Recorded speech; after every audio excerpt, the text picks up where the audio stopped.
Good morning and happy Sunday. Let me start with how this question usually reaches me because it almost never shows up as one clean little sentence. It sounds more like somebody thinking through something they don't quite want to admit. Something like, my circle is smaller than it used to be. I'm in my 70s now, so fewer people call. Fewer people stop by. And when life gets like this, I know I'm probably not the best judge of myself. So how do I know I matter? That's the question. And it usually doesn't come out of nowhere. It starts after a stretch of life that leaves you looking around differently. Maybe you went through a hospital stay or a hard recovery and noticed fewer people showed up than you thought would. Maybe you've started realizing you're the one carrying a friendship that used to feel easy. The one making the call, the one checking in, the one making sure the thread or connection doesn't disappear. And after enough of that, the thought starts forming. If I mattered, someone would notice. That's where this starts to get tangled because being useful is not the same as being worthy. Being needed depended on trusted, called when something breaks, leaned on when life gets messy. All that feels like proof for a while. Then the pace changes, the demands lessen, and a person can find themselves asking something they never had to face when life was full of noise. Not only, who still needs me? But who am I when I'm not constantly being used? And that lands hard because a lot of people spent years being needed without ever building a steadier answer to their own worth. So when the outside signals start to fade, it doesn't only feel different, it feels personal. Part of why it cuts so deep is because all of us are wired for belonging. When connection shifts, something in us notices fast. At first, your mind reaches for the kinder explanation. Maybe people are busy. Maybe life got complicated.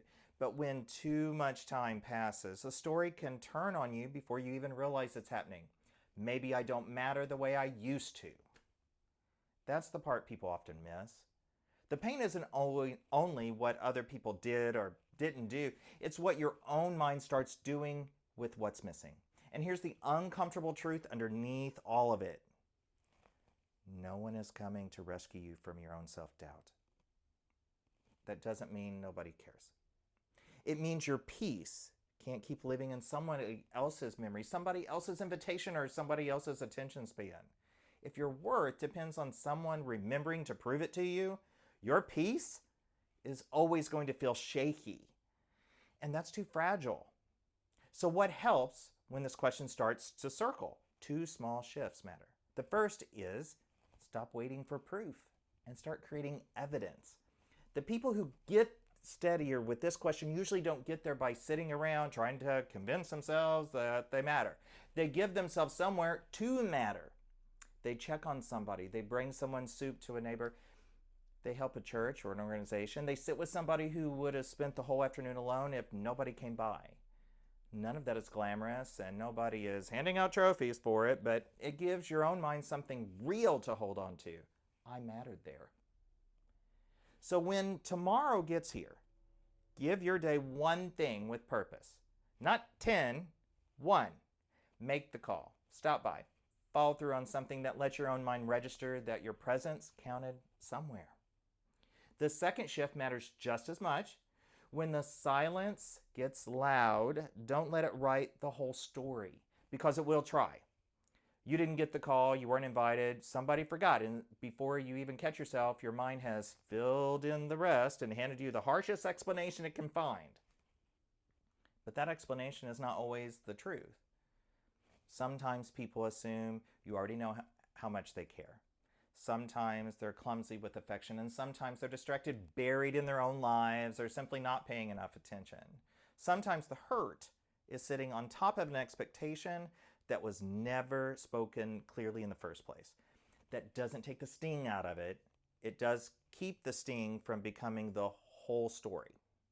And this matters even more later in life because many people start confusing being less busy with also being less valuable. They are not the same thing. Years ago, you may have mattered in very loud ways. You raised children, ran meetings, led organizations, maybe carried half the town on your shoulders. Then the pace changes and a dangerous story starts creeping in. They mistake reduced demand for reduced worth.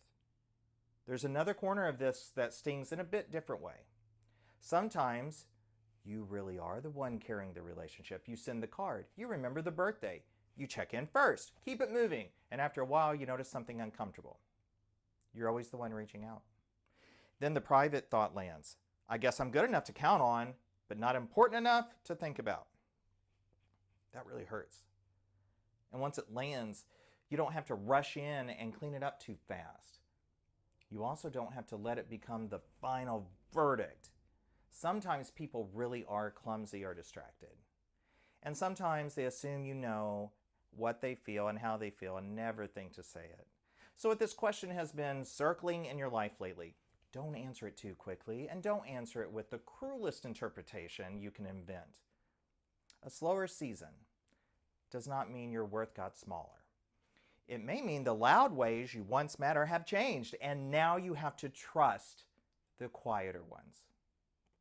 Thank you for that question today. If you want to share a story or a question, email me at drshannon@kfvs12.com. And always remember, you are worth it. Lean into being the best version of yourself, one small step at a time. Happy Sunday.